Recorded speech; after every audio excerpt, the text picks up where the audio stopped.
بسم الله الرحمن الرحيم والنجم إذا هوى ما ضل صاحبكم وما غوى وما ينطق عن الهوى إن هو إلا وحي يوحى. إن الحمد لله نحمده ونستعينه ونستغفره ونتوب إليه ونعوذ بالله من شرور أنفسنا وسيئات أعمالنا من يهده الله فلا مضل له ومن يضلل فلا هادي له وأشهد أن لا إله إلا الله وحده لا شريك له وأشهد أن محمدا عبده ورسوله صلى الله عليه وعلى آله وصحبه وسلم تسليما كثيرا أما بعد. Les louanges sont pour Allah subhanahu wa ta'ala, Seigneur des univers. Celui qui créa l'homme d'une adhérence, qui ne le délaissa pas à lui-même, mettant à sa disposition les moyens nécessaires pour lui enseigner la voie qui mène vers le bonheur. Beaucoup de gens se laissent tromper, notamment parmi les jeunes et ceux qui sont plus vieux aussi. Ils se laissent tromper par cette vie, par les tentations de ce bas monde, par l'entourage, et ils oublient le but essentiel, celui pour lequel Allah subhanahu wa ta'ala les créa et il leur permit de voir le jour ici-bas et celui au sujet duquel ils seront questionnés dans l'au-delà. Allah subhanahu wa ta'ala t'a averti et m'a averti contre le tourment de cette vie. Et il dit, selon sa parole, Jalla fi'ula, وَمَا الْحَيَاةُ الدُّنْيَا إِلَّا لَعِبٌ وَلَهْوٌ وَلَلدَّارُ الْآخِرَةُ خَيْرٌ لِلَّذِينَ يَتَّقُونَ أَفَلَا تَعْقِلُونَ. La vie d'ici-bas n'est autre ou n'est rien d'autre que jeu et amusement. Et certes, la demeure dernière est bien meilleure pour ceux qui sont pieux, craintifs. Ne raisonnez-vous pas, ne réfléchissez-vous pas. Cette vie n'est que jeu et amusement, mon frère, comme ton Seigneur te l'enseigne et me l'enseigne au sein de son livre. Un autre verset sur lequel il incombe aux croyants de méditer, et c'est un verset qu'il lit chaque vendredi pour ceux qui lisent Surat Al-Kahf le vendredi, où Allah subhanahu wa ta'ala mentionne en parabole l'exemple de la vie d'ici-bas, selon sa parole, وَاضْرِبْ لَهُمْ مَثَلَ الْحَيَاةِ الدُّنْيَا كَمَاءٍ أَنزَلْنَاهُ مِنَ السَّمَاءِ فَاخْتَلَطَ بِهِ نَبَاتُ الْأَرْضِ فَأَصْبَحَ هَشِيمًا تَذْرُوهُ الرِّيَاحُ وَكَانَ اللَّهُ عَلَى كُلِّ شَيْءٍ مُقْتَدِرًا. Et donne-leur en parabole l'exemple de la vie d'ici-bas, à l'exemple d'une eau que nous fîmes descendre des cieux. Elle se mélangea aux plantations terrestres, qui après avoir goûté à cette eau, devinrent, ça séchèrent, devinrent secs. Une fois qu'elles sont devenues secs, qu'est-ce qui s'est passé? Le vent les emporta. Le vent les emporta. Et Allah est doté de toute capacité sur toute chose. ta vie ici-bas, si tu vis pour le dunya, et si ton but dans tes faits et gestes et paroles, c'est la vie d'ici-bas, sache que ces actes-là, ainsi que mes actes et nos actes, s'ils sont basés sur cela, ne sont que comme l'exemple de cette plante qui goûte à une eau dont on lui a fait grâce, puis après cela, elle se fane et elle est emportée par les vents de droite à gauche, sans odeur ni importance, sans mention ni rappel. Sache qu'Allah Azza wa Jal te fasse miséricorde, que tu n'as pas été créé pour ce dunya. Allah subhanahu wa ta'ala ne t'a pas créé pour le dunya, et il ne t'a pas créé pour être éternel ici-bas. Quand la meilleure des créatures, Muhammad sallallahu alayhi wa sallam, goûta à la mort, qui sommes-nous pour ne pas y goûter? Allah Azza wa Jal rappelle au sein de son livre, disant à son prophète, Afa immitta fahumul khalidun. Et si toi ou Muhammad, tu es mourant, tu vas mourir, ce sera après toi, ce sera donc eux qui vont être éternels? On n'a pas été créé pour vivre éternellement ici-bas, et nous le savons, et ceci même ceux qui ne croient pas en l'au-delà ne peuvent le nier, que nous avons vu notre début ici-bas et nous verrons notre fin plus rapidement qu'on peut ne le penser. Allah subhanahu wa ta'ala a créé notre père Adam alayhi salam au paradis. Ensuite, il l'a fait sortir du paradis.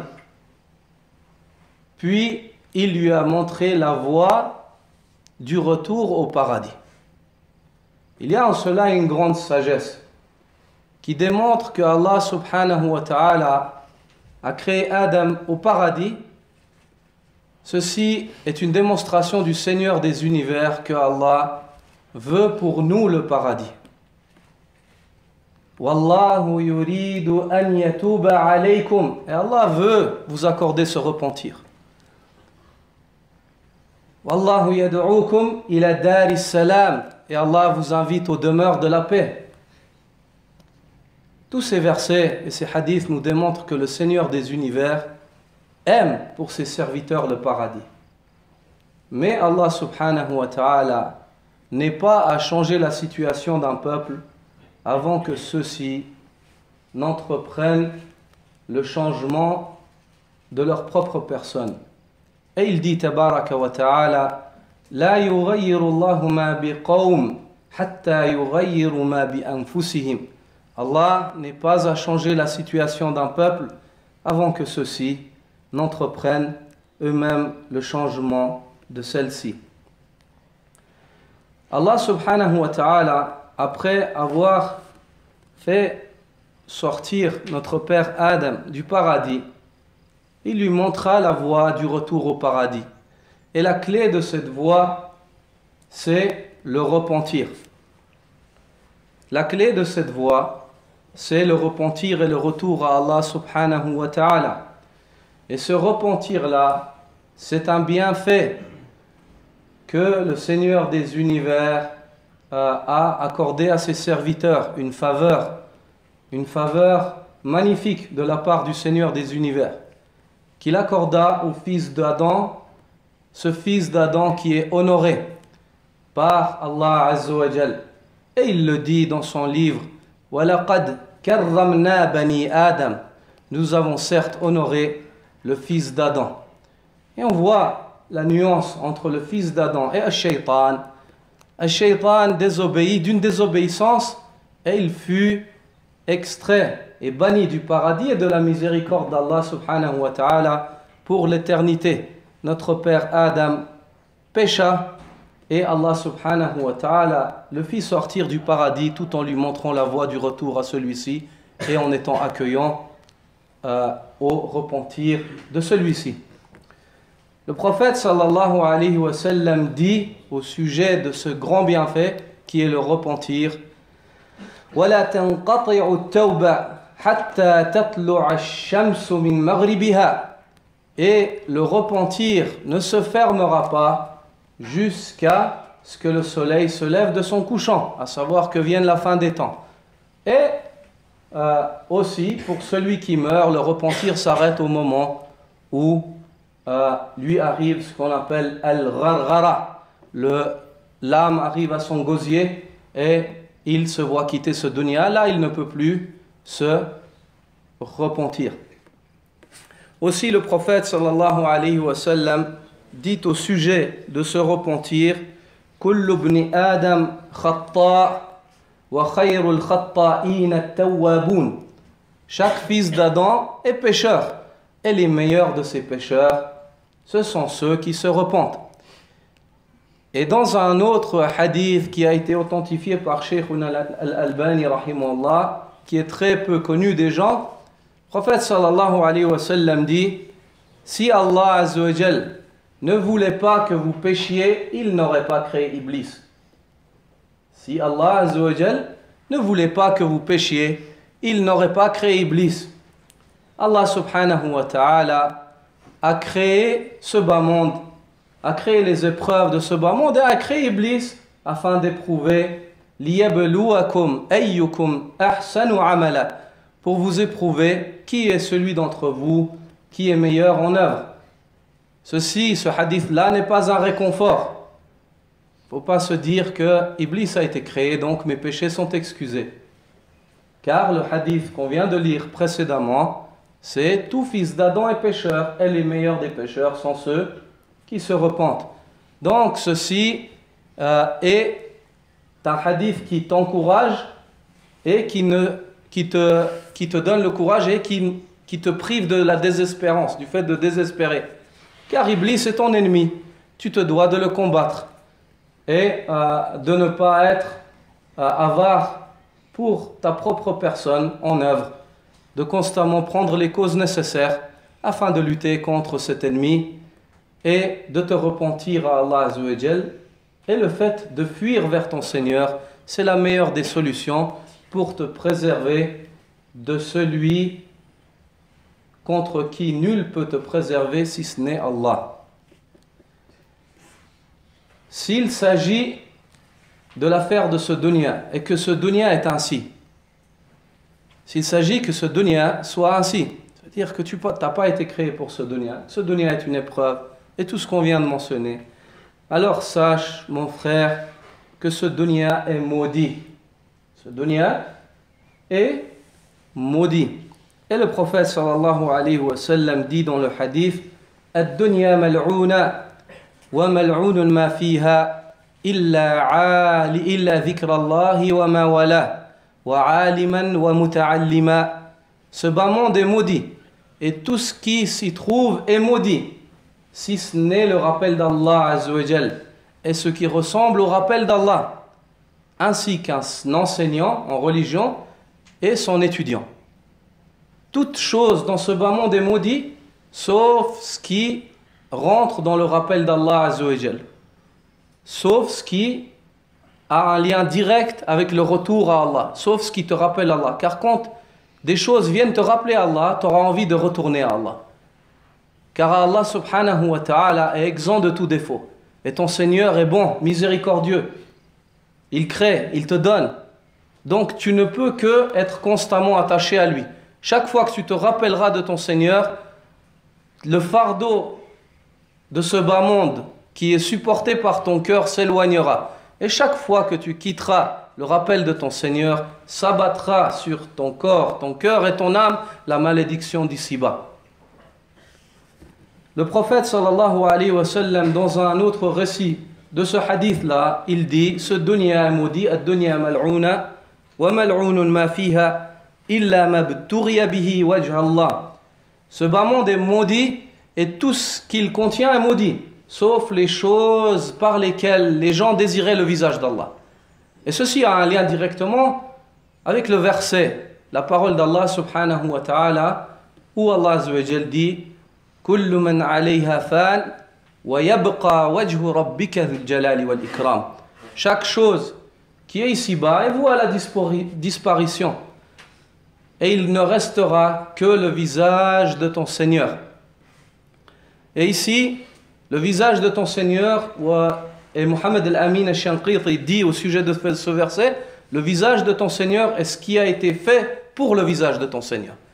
Ça veut dire il ne restera que Allah Azza wa Jal, le puissant, le majestueux, ainsi que les œuvres qui ont été faites pour Allah ne seront jamais perdues, et l'homme peut être convaincu qu'il les retrouvera auprès de son Seigneur Jalla wa Ala. Aussi, dans un autre récit de ce hadith, le prophète sallallahu alayhi wa sallam dit: Ad-dunya mal'una wa mal'unun ma fiha illa ma kana lillahi azza wa jal. Ce bas monde est maudit, et tout ce qu'il y a en ce bas monde est maudit, si ce n'est les choses qui étaient faites pour Allah azza wa jal, le puissant, exalté soit-il. Vu qu'il en est ainsi, et tout homme doué de raison comprend cela, alors quelle est la solution? Qu'est-ce que tu dois faire? Quel est ton échappatoire? Ton échappatoire est le retour à ton Seigneur, au serviteur d'Allah. Et Allah subhanahu wa ta'ala nous demande cela dans son livre, dans sa parole, où il dit: Fafirru ila Allah. Et fuyez donc vers Allah. Fuyez de la malédiction de ce bas monde. Fuyez des mauvaises fréquentations. Fuyez des péchés. Fuyez de la mauvaise croyance. Fuyez de l'innovation. Fuyez de toute chose qui pourra corrompre votre avenir certain dans l'au-delà. Fuyez vers Allah subhanahu wa ta'ala. Œuvrez pour Allah. Dites des paroles pour le visage d'Allah. Acceptez une croyance que Allah subhanahu wa ta'ala agrée. Faites en sorte que votre passage ici soit basé et que le but de ce passage soit l'agrément de votre Seigneur Jalla wa Ala. Et dans la suite du verset, il dit: Inni lakum nadhirum mubin. Et Inni lakum minhu nadhirum mubin. Je suis certes de la part de votre Seigneur pour vous un avertisseur évident. Donc, exile-toi mon frère. Exile-toi. Exile-toi en direction de ton Seigneur et de la voix de son messager sallallahu alayhi wa sallam. Le prophète sallallahu alayhi wa sallam dit: فَمَنْ كَانَتْ هِجْرَتُهُ إِلَى اللَّهِ وَرَسُولِهِ فَهِجْرَتُهُ إِلَى اللَّهِ وَرَسُولِهِ وَمَنْ كَانَتْ هِجْرَتُهُ لِلدُّنْيَا يُصِيبُهَا أَوْ امْرَأَةٍ يَنْكِحُهَا فَهِجْرَتُهُ إِلَى مَا هَاجَرَ إِلَيْهِ. Exile-toi vers Allah et son messager. Le prophète sallallahu alayhi wa sallam dit dans ce hadith célèbre: celui qui s'exile ou qui fait un exil qui est basé, dont il a pour intention Allah azza wa jal et son messager, son exil lui sera compté pour Allah et son messager. Celui qui s'exile pour ce bas monde et ou pour épouser une femme d'ici-bas, son exil lui sera compté comme sur ce pourquoi il l'a fait. Sur ce pourquoi il l'a fait. Exile-toi vers Allah et son messager afin de retrouver cela auprès d'Allah et son messager. Fasse que tes mouvements, faits et gestes et paroles, un maximum, essaye de revenir, de concentrer ton intention et de faire en sorte qu'il soit pour Allah. Ne sois pas de ceux qui ne bougent pas si ce n'est pour ce bas monde, pour le dunya. Tu l'appelles pour le dunya, il est là. Tu l'appelles pour l'au-delà, hein, ça sonne absent. Tu l'appelles pour un projet, pour un projet religieux, pour une conférence, un cours, aller à la mosquée, il ne te répond pas. Tu l'appelles pour un business, il est opérationnel à 2 heures du matin. Ne sois pas de ces gens-là, car certes, tu seras de ceux qui se sont laissés tromper par le vil en oubliant la chose la plus noble. Notre père Adam, comme nous venons de le mentionner plus tôt, s'exila par la cause d'un de ses actes, fut exilé du paradis. À nous maintenant de s'exiler depuis ce bas monde en direction du paradis. Et cette parole, Ibn al-Qayyim l'a mentionnée en disant: Hajara abuna Adam min al-jannah علينا أن نهاجر إلى الجنة. Notre père Adam s'exila du paradis. Il nous incombe à nous maintenant de nous exiler en direction du paradis. Et tu t'exiles en direction du paradis par tes actes, par tes paroles et par ta croyance. Le paradis, c'est le watan du croyant. Le paradis, c'est la terre respective du croyant. Et le croyant dans ce bas monde, il est gharib, il est étranger. Le croyant dans ce bas monde, il est étranger, il se sent étranger. Chaque jour, il sent qu'il n'est pas chez lui. Le croyant. Et plus sa foi, elle est ferme, et plus sa foi s'agrandit, et sa conviction s'agrandit, plus il a ce sentiment-là qu'il est étranger. Qu'il est vraiment un étranger. Et comme je vois, une grande partie d'entre nous sommes étrangers ou enfants d'étrangers. C'est bien, afin que nous puissions assimiler en fait cet exemple, il nous est très facile de nous rappeler ce qu'on appelle des fois le mal du pays, si certains l'ont ressenti. Par exemple, la personne qui est étrangère, elle réfléchit à son pays. Peut-être nous, on est presque nés ici, on ne ressent pas, mais si on va interroger nos parents, ils pourront nous expliquer. Le jour où ils ont pris les valises pour quitter leurs amis, leur famille, leurs proches, les lieux où ils se reposaient, les lieux où ils marchaient, les lieux où ils ont grandi, les puits où ils ont bu de l'eau, les passages, ainsi de suite. S'il ferme les yeux, il sera ému, il est presque prêt à pleurer. Il se peut que quand il est seul, il pleure en pensant à sa terre, à ce qu'il a laissé, les siens, sa maison, son enfance, ses souvenirs. Ce lieu-là, il l'aime. Il peut aller partout sur la terre, le lieu dans lequel il se ressentira, où il se sentira le mieux, c'est le lieu de là où il a vu le jour, la première des fois. Et le croyant, il en est ainsi pour le croyant. Le croyant, il ressent ce manque du paradis. Quand il réfléchit à ces descriptions, ses fruits sont à portée de main. Des frères assis les uns en face des autres sur des divans. Tous ces versets-là, quand il les lit, les houris, le paradis, large comme les cieux et la terre, anhar, ces ruisseaux, ces contrées vertes, toutes ces choses-là, quand le croyant, il y réfléchit, il se sent ému. Et il attend avec impatience le retour à cette terre-là, à ce lieu-là où son père Adam, alayhi salam, a été créé. Et où Allah azza wa jal veut qu'il retourne.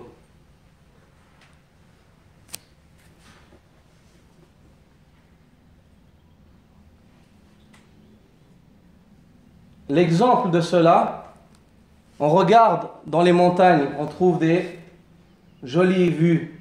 Ici, c'est un lieu où on est bien placé pour réfléchir à cela. On voit des choses qui sont belles. Qu'en est-il du paradis, ce paradis qu'Allah azza wa jal promet aux croyants? Et les compagnons du prophète sallallahu alayhi wa sallam, il a été rapporté de eux que quand ils ont ouvert les parties du Levant, du Cham, et qu'ils se sont trouvés dans des lieux où il y avait de la verdure, il y avait des ruisseaux, ils ont vu des choses qu'ils n'avaient pas l'habitude de voir, eux venant d'une contrée désertique. Ils ont commencé à pleurer. Et les gens se sont étonnés. Ils se sont dit, est-ce donc ça qui vous fait pleurer, la vue de la verdure? Ils se sont dit, c'est des Arabes, ils n'ont pas vu, ils ont vu que du désert. Maintenant, le plaisir de voir ça, ils pleurent de jouissance. Ils ont dit, non, par Allah, ce qui nous fait pleurer, c'est que ce dunya est maudit. Et ces verdures-là, on a réussi à trouver cela joli, alors qu'ils sont dans une terre maudite. Qu'en est-il du paradis que Allah azza wa jal promet aux croyants? Et c'est la pensée du paradis qui les a fait pleurer. C'est la pensée du paradis qui les a fait pleurer. Et comme on vient de mentionner, le croyant est étranger ici-bas. Et l'étranger, c'est celui qui ne peut pas planter sa tente car il sait qu'il n'est pas de ce lieu-là. Il se sent constamment en manque de sa terre et en besoin d'y retourner. Le prophète sallallahu alayhi wa sallam nous donna un exemple concret autour de cela et une orientation prophétique afin de vivre. Je sais pas, ça. Ouais. Faudrait peut-être fermer les fenêtres. Ça vient à l'alarme de la cuisine. D'accord, alors laissez ouvert dans ce cas-là. Le prophète sallallahu alayhi wa sallam, Inch'Allah, pour pas trop s'éparpiller, alhamdoulilah, il n'y a pas le feu, Inch'Allah, comme on dit. Le prophète sallallahu alayhi wa sallam, Inch'Allah, on revient dans le cours, Inch'Allah. Le prophète sallallahu alayhi wa sallam donna un enseignement prophétique afin de gérer ce dunya, afin de gérer et de ne pas être dominé par le dunya. Et il dit, kun fi dunya ka'annaka gharib aw 'abir as-sabil. Sois dans ce bas monde comme si tu étais un étranger ou bien un voyageur passager. Ou bien un voyageur passager. Pourquoi? Car l'étranger, c'est une personne qui est étrangère. Elle ne se sent pas chez elle. Et il attend le retour, comme on l'a dit auparavant, vers sa terre respective, vers son watan. Et Abir al-Sabil, celui qui est un voyageur passager, il ne peut jamais, ça peut jamais passer dans sa tête de s'installer, parce qu'il sait qu'il est parti d'une destination, il va s'arrêter à une autre destination, il s'est arrêté juste pour boire, faire ses réserves et repartir. Ça lui passe même pas à l'esprit, un voyageur passager, ça ne lui passe même pas à l'esprit de, comme on dit, de planter sa tente, de s'enraciner sur la terre où il s'est arrêté. Donc, sois comme ça. Ne vis pas dans ce bas monde en faisant des projets comme si tu étais éternel. Prends de ce bas monde ce dont tu as besoin et ne laisse pas ce bas monde te prendre ta part de l'au-delà. Et ces étrangers-là, qui vivent de cette manière-là, et qui ont compris cela, qui s'adonnent à ce qu'Allah Azza wa Jalla attend d'eux, le prophète sallallahu alayhi wa sallam dit Fatouba lil ghuraba. Touba pour ces ghuraba, pour ces étrangers. Touba, il y a eu beaucoup de commentaires. Une rivière dans le paradis, un arbre dans le paradis. En résumé, c'est une chose qui, c'est une belle annonce du paradis pour ces étrangers. Et le prophète sallallahu alayhi wa sallam dit le paradis pour ces étrangers, pour ces gens qui se sentent étrangers, pour ces gens qui attendent le retour à leur terre respective, pour ces gens qui ne laissent pas ce bas monde leur prendre leur part dans l'au-delà. Et les compagnons se dépêchèrent, quand ils entendirent cette belle annonce prophétique, de dire au prophète sallallahu alayhi wa sallam Man al-ghuraba ya Rasulallah. Qui sont donc ces étrangers au messager d'Allah?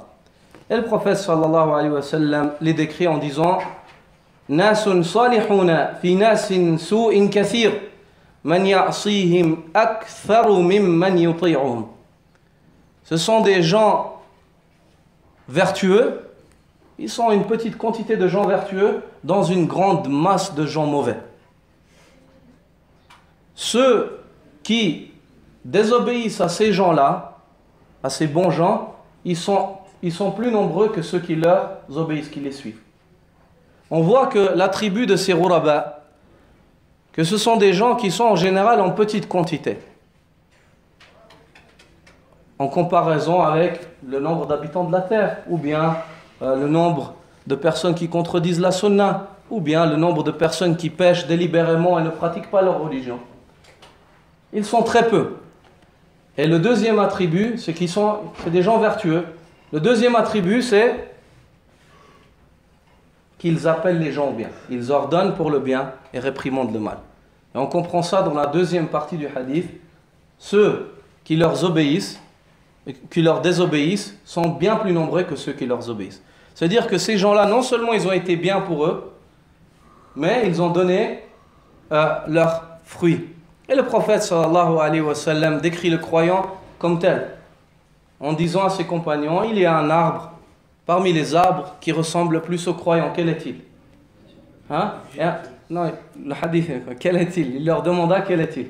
Et les compagnons commencèrent à mentionner des arbres du désert qui résistent à la chaleur, qui n'ont pas besoin d'eau, des arbres désertiques. Le prophète sallam, finalement, il leur dit, c'est le palmier, le dattier. Le palmier de date, le dattier. Pourquoi? Le dattier, il est bon tout entier. Il donne des fruits dans des pays très chauds, un fruit qui est très nourrissant, qui est très bon.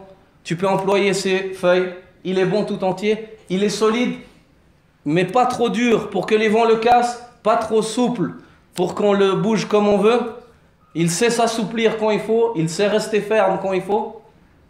Il résiste à des grands vents, à des tempêtes de sable, à des froids, à des chaleurs, et ainsi de suite. Et ceci est l'exemple du croyant. Et le croyant, il est bon. Non seulement il est bon pour lui-même, mais il est bon pour les autres. Et ces gens-là, non seulement ils étaient salihoun pour eux-mêmes, mais ils sont bons pour les autres. Ils appellent. Malgré que les gens leur désobéissent, disent, vous racontez n'importe quoi. Eux, ils essayent. Ils essayent d'appeler les gens à leur salut. Donc, soit une personne qui s'exile, mon frère. Et celui qui s'exile, al-muhajir, est une personne que Allah Azza wa Jal aime. Et il a de hauts degrés. C'est une personne qui est dotée d'une foi complète. Le prophète sallallahu alayhi wa sallam dit, al-muhajiru man hajara ma naha Allahu an. Le muhajir, le vrai muhajir, c'est celui qui délaisse ce que Allah lui a interdit. Que ce soit un lieu, que ce soit des gens, que ce soit une situation, que ce soit une chose, que ce soit une parole, que ce soit une croyance, c'est lui le vrai muhajir, car il a délaissé ce que Allah subhanahu wa ta'ala lui a interdit. Donc, on vient de voir que ce bas monde est maudit. On vient de voir que tu n'as pas été créé pour ce bas monde. Mais tu es obligé d'y passer. Car tu as été créé et tu es là, mais tu n'as pas été créé pour lui. Tu es obligé d'y passer. Alors, si tu te dois absolument d'y passer, essaye d'y passer avec les moindres séquelles possibles. Passe dans ce bas monde noblement, sans te laisser salir par l'impureté de ce bas monde. Et comment cela? Recherche, ou sois constamment à la recherche de toute chose qui peut éloigner le rappel ou la mention de ce bas monde. Si tu vois des gens que dans leurs assises ils parlent que du dunya, ne reste pas avec eux, évite de rester longtemps avec eux. Si tu vois des gens que dans toutes leurs œuvres leur niya c'est le dunya, évite de rester longtemps avec eux. Si tu vois des choses qui t'éloignent du rappel de l'akhirah, qui te font oublier la mort, évite ces choses-là.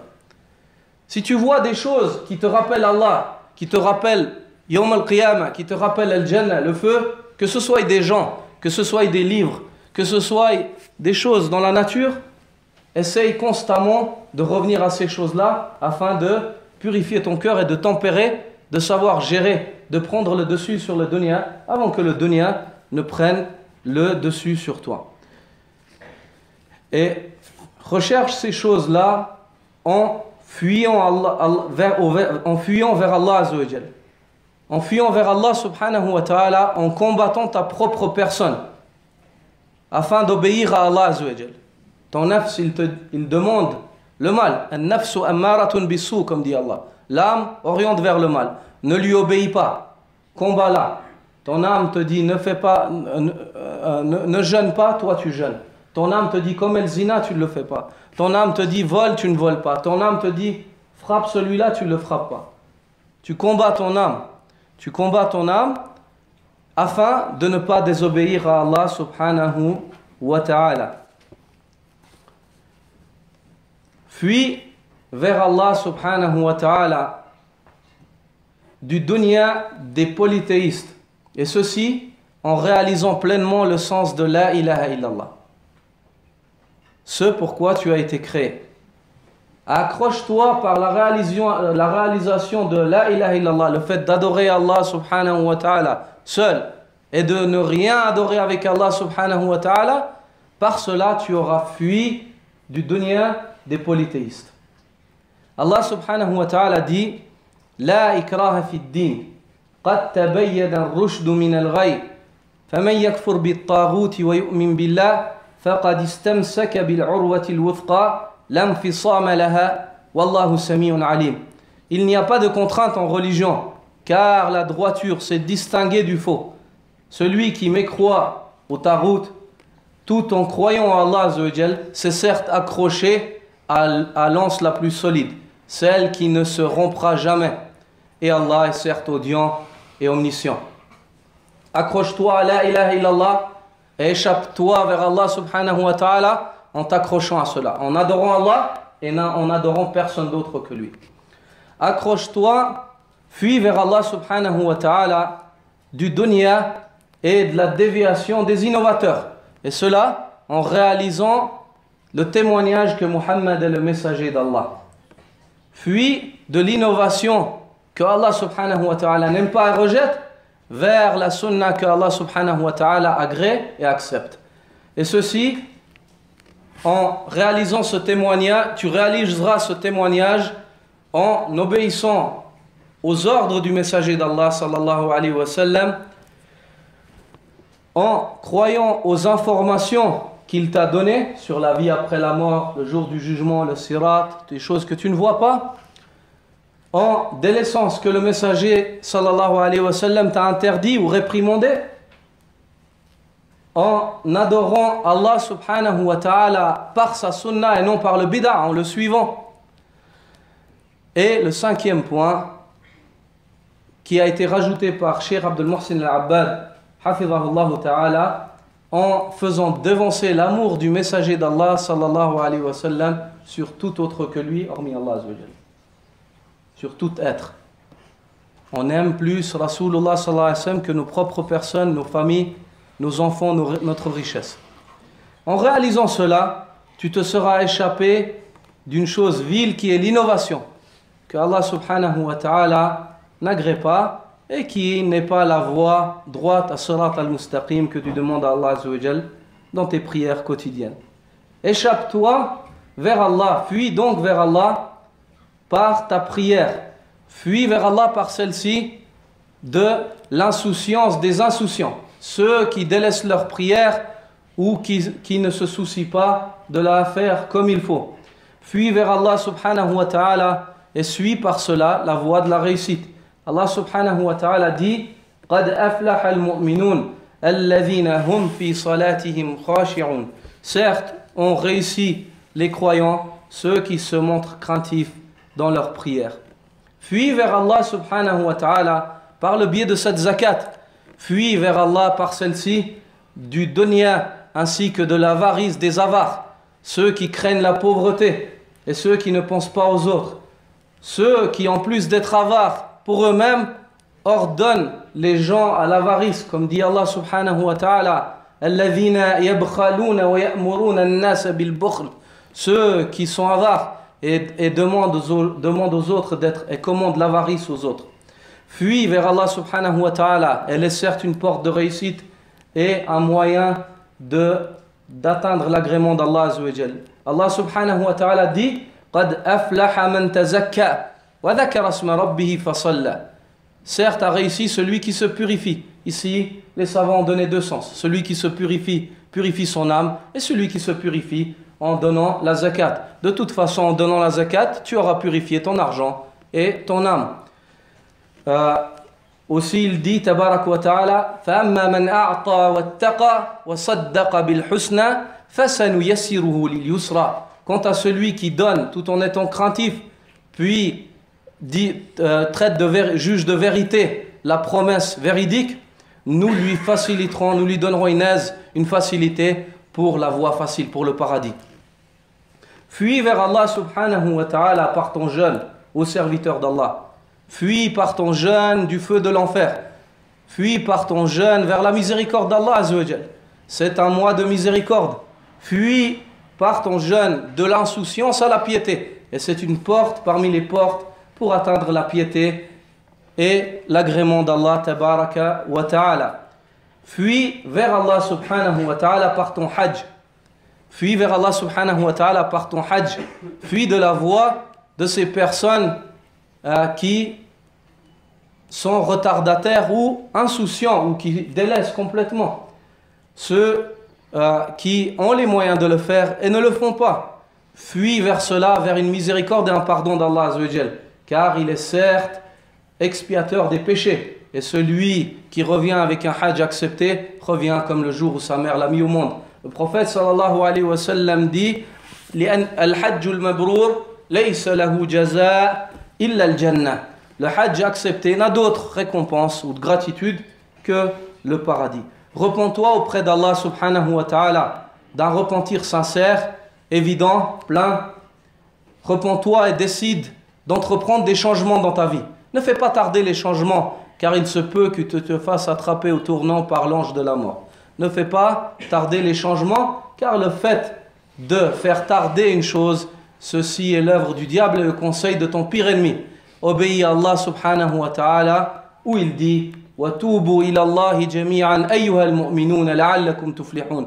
Et repentez-vous tous auprès d'Allah, ô vous les croyants, peut-être vous atteindrez la réussite de cette manière-là.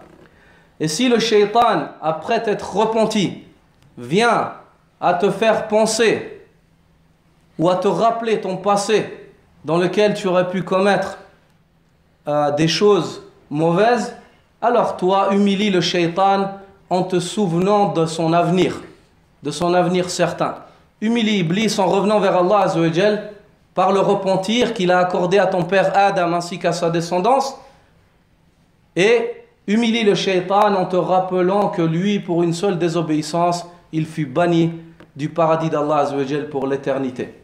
Reviens vers Allah subhanahu wa ta'ala, et je clôture en mentionnant une parole sage où il est dit: quand tu es venu dans ce bas monde, tout le monde était heureux alors que toi tu as pleuré. Fasse en sorte que à ta sortie de ce bas monde, tout le monde pleure alors que toi tu seras heureux. Tu seras heureux de ta fin et de ta mort et de ce qu'Allah Azza wa Jal te réserve. Qu'Allah subhanahu wa ta'ala nous accorde le succès en tout bien et qu'il nous préserve de tout mal. Wallahu a'lam. Wa sallallahu ala nabiyyina Muhammadin wa ala alihi wa sahbihi wa sallama tasliman kathira. فأوحى إلى عبده ما أوحى ما كذب الفؤاد ما رأى أفتمارونه على ما يرى